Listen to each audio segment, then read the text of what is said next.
This is the IELTS listening test. You will hear a number of different recordings and you will have to answer questions on what you hear. There will be time for you to read the instructions and questions, and you will have a chance to check your work. All the recordings will be played once only. The test is in 4 parts. At the end of the test, you will be given 10 minutes to transfer your answers to the answer sheet. Now turn to Part 1.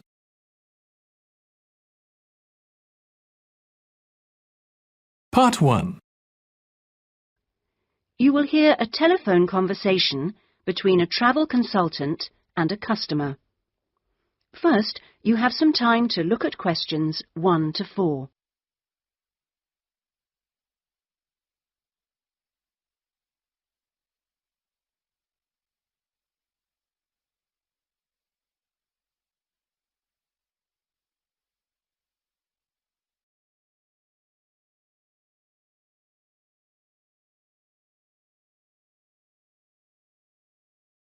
Listen carefully and answer questions 1 to 4.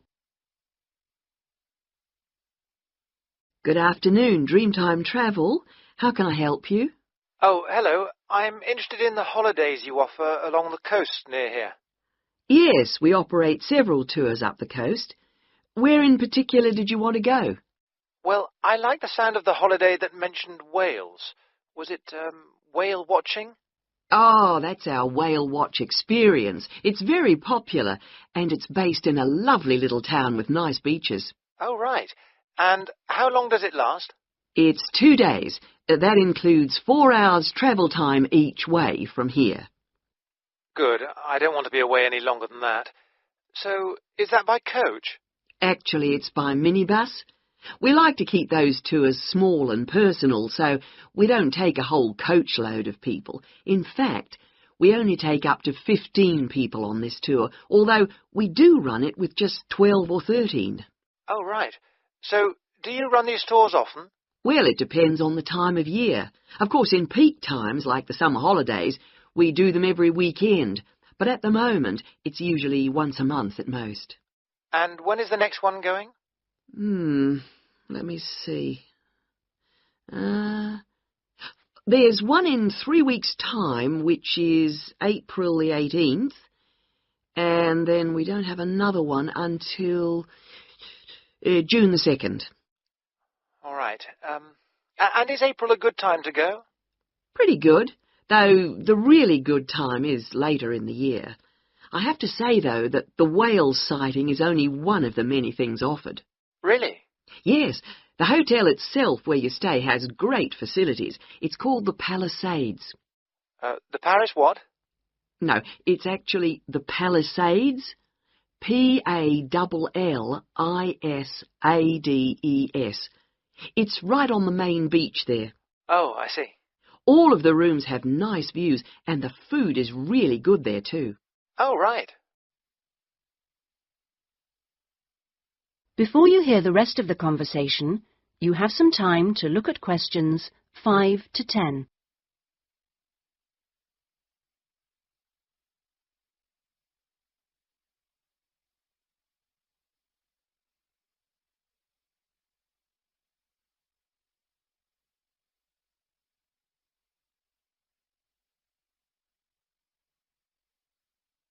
Now listen and answer questions 5 to 10.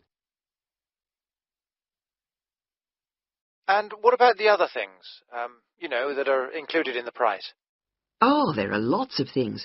If you don't want to do the Whale Watch cruise, your guide will take anyone who is interested either on a bushwalk through the national park near the hotel, and there's no extra charge for that, or on a fishing trip. That's an extra $12, I think. And there's also a reptile park in town. That costs more or less the same. No, I think I'd prefer whales to snakes. Yeah. And if you just want to relax, you're free to sit by the hotel pool or go down the beach. Oh, and they also have tennis courts at the hotel, but you have to pay for those by the hour. But there are table tennis tables downstairs, and they're part of the accommodation package. Just speak to your guide. Well, that sounds good. So how much is the basic tour price? At this time of year, it's usually around $300, but let me check. It's actually $280. And the next tour, are there any places on that one? How many people is it for? There are 2 of us. Yes, that should be fine. Can I just mention that we require all bookings to be made at least 14 days before you travel to avoid cancellations of tours? And if you cancel within 7 days of departure, you will have to pay 50% of your total booking. Okay. And you also need to pay a 20% deposit at the time of booking. Can I pay that by credit card? Yes, you can. All right. What I'll do is I'll talk to my partner and get back to you. Fine. So I'll make a provisional booking, shall I? 2 for the whale watch experience. Let me issue you with a customer reference number for when you call back. Do you have a pen? Yes. Okay. It's 39745T. That's T for Tango. When you call back, ask to speak to the tour manager. That's me, Tracy. Fine, I will. That is the end of part 1. You now have 1 minute to check your answers to part 1.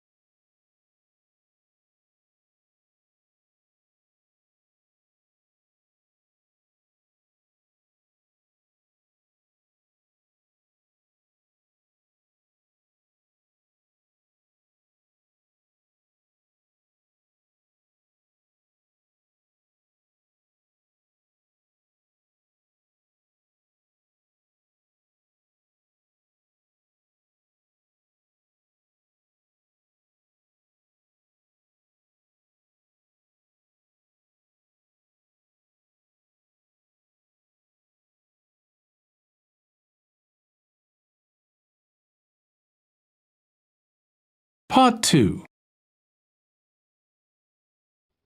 You will hear a radio program giving parents advice about buying cots for their babies to sleep in. First, you have some time to look at questions 11 to 17.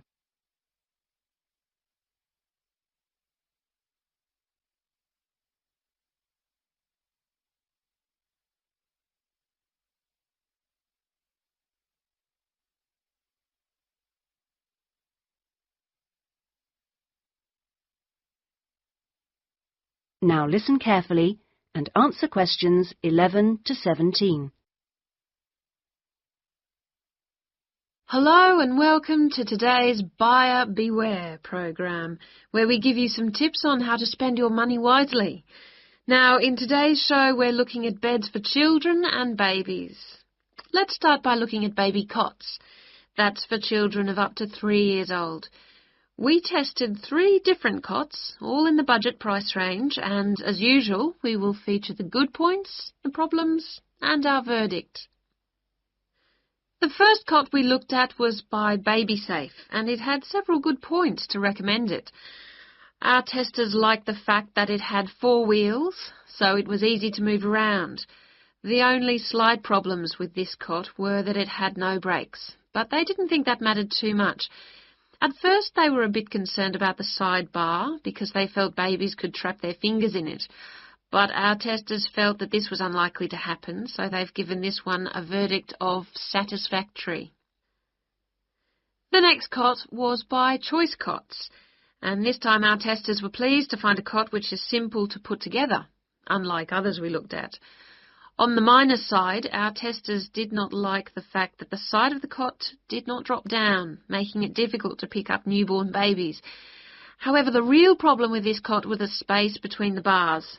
Our testers found they were too wide and a baby could easily trap his head. We felt this was a real safety hazard, and so we've labelled this one dangerous, I'm afraid. Before you hear the rest of the programme, you have some time to look at questions 18 to 20.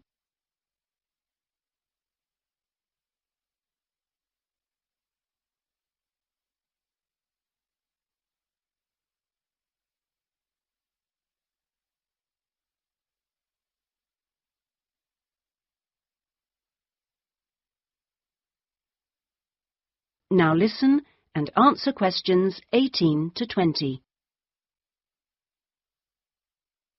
And finally, better news for the Mother's Choice cot. This cot was slightly different in that although the sidebar did not drop down, the base could be raised or lowered into 2 different positions, making it safe as well as convenient.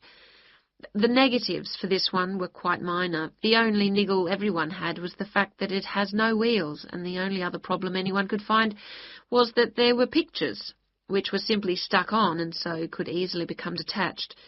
The makers have now promised to discontinue this practice. As this cot will then be safe in every way, we have made the Mother's Choice cot our best buy. Congratulations, Mother's Choice.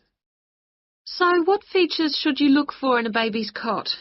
Well, obviously, safety is a very important factor, as well as comfort and convenience.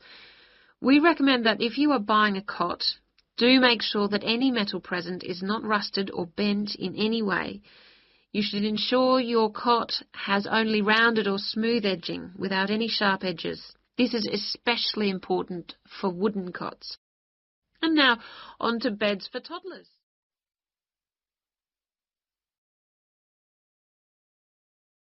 That is the end of part 2. You now have 30 seconds to check your answers to part 2.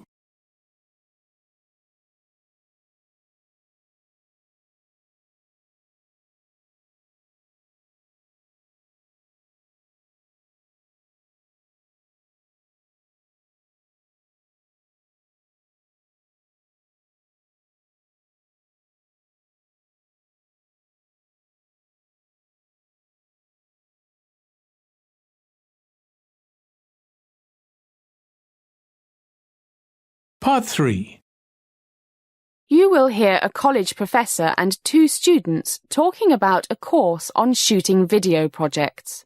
First, listen to the first part of the conversation and answer questions 21 to 25.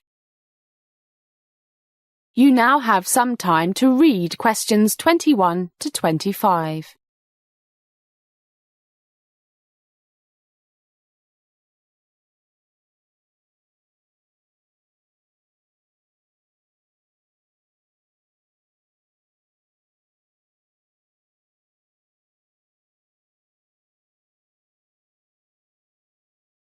Hi guys.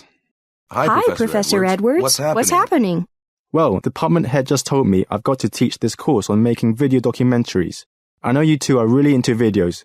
That documentary you made last term on homeless people was fantastic, and I've never thought this course before.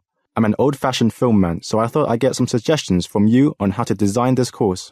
Well, I don't know if we can be much help, but we'll try. How exactly do you think we can help you? I suppose the first thing is, how much do most of the students know about video cameras? I don't want to waste time telling them stuff they already know. Actually, some of them have video cameras, but they only use them for home movies, that type of thing. Yeah, I don't think many of them know much about their cameras. Just point and shoot. So maybe I should start with the basics of the video camera. I think so. Otherwise, they will just put the thing on automatic and lose out on a lot of really good things you can do if you control the camera more yourself. I agree. But do you expect everyone to have their own video camera? Too expensive for a lot of them, but they can rent them. Doesn't cost too much. £5 to £15 a day, I think. Depends on the model. The thing I'm most interested in is getting them to plan their projects properly and be creative in their use of what they've got. Doesn't the film department have some cameras students can use? I checked that out. They've only got 3. Probably not enough. Do you think they need broadcast quality cameras? 3 CCDs, expensive stuff. As the conversation continues, please answer questions 26 to 30. You now have some time to read questions 26 to 30.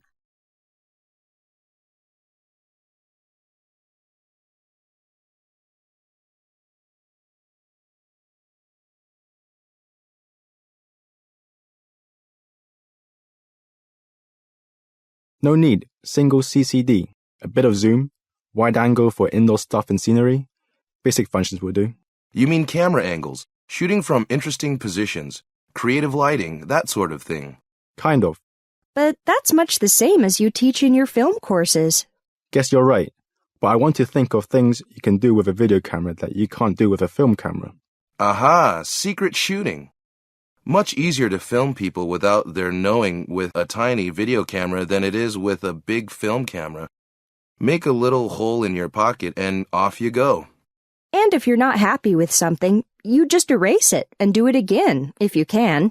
Good point, but there's a question of privacy here. Is it fair to film people without their knowing? Unless you're a cop or something.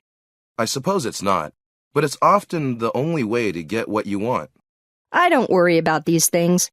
I just want to make good movies. Can't always do that if people know you're filming them. Well, I've never been taken to court for filming people without their knowing. But I agree, sometimes you have to. That is the end of part 3. You now have 30 seconds to check your answers to part 3.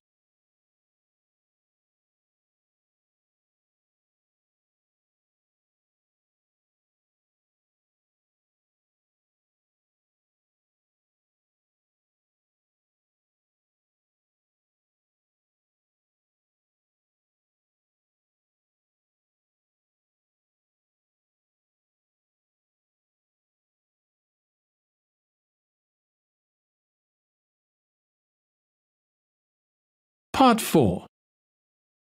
You are going to hear a lecture about various issues in land management and ownership systems by Professor Fred Roberts. You now have some time to read questions 31 to 40.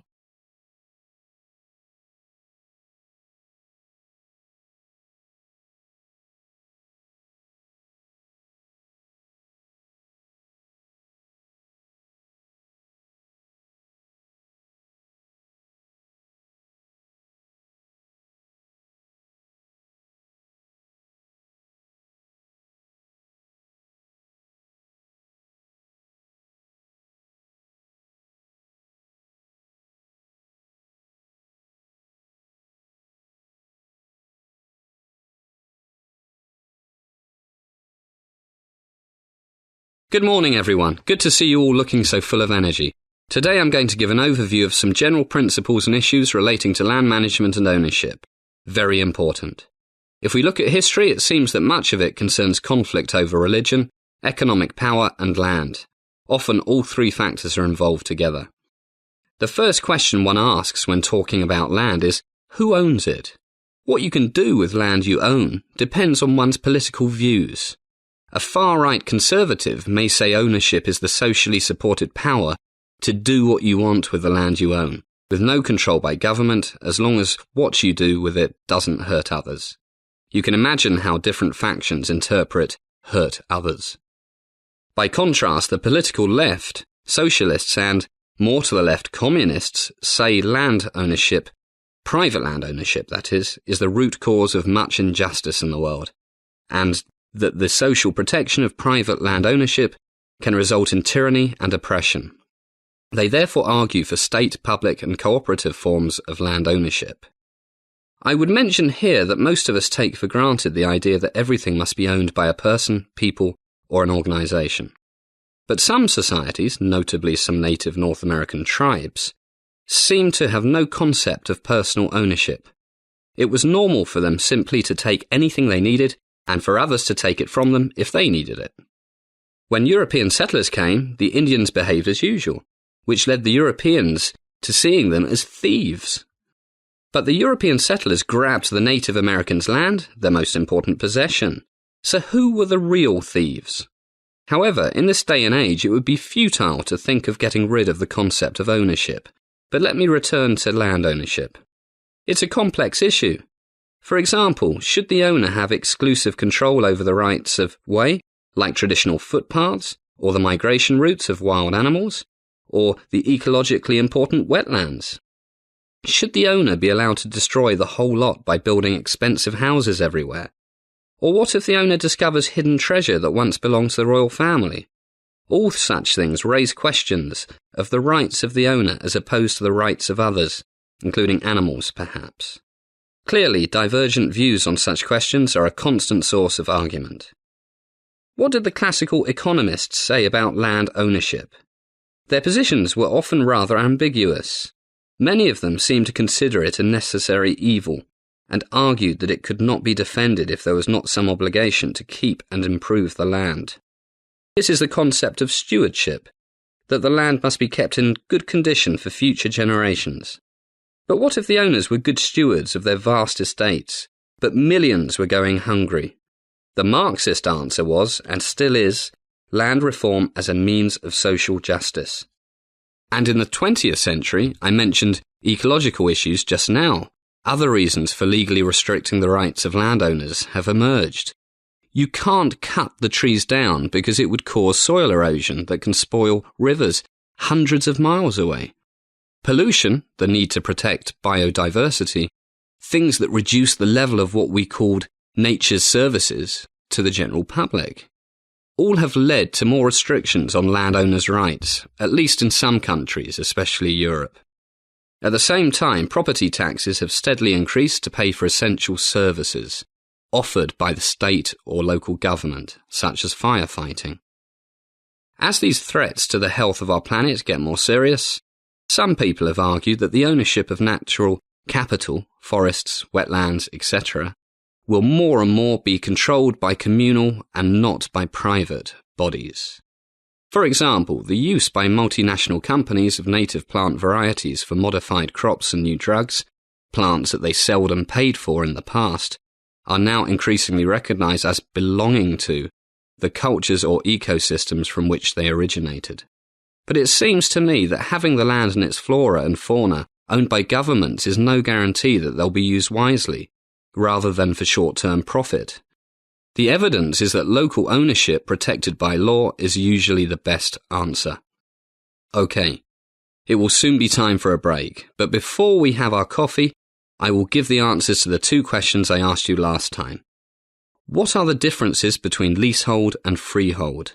Essentially, the former allows possession for a limited time, while the latter is a special right granting the full use of real estate for an indeterminate time. In this country, most houses are sold with the land and the house itself freehold, whereas many flats are sold with a lease which was issued by the freeholder to the original leaseholder. The flat is then effectively owned by the leaseholder for an agreed number of years. That is the end of part 4. You now have 1 minute to check your answers to part 4. That is the end of the listening test. In the IELTS test, you would now have 10 minutes to transfer your answers to the answer sheet.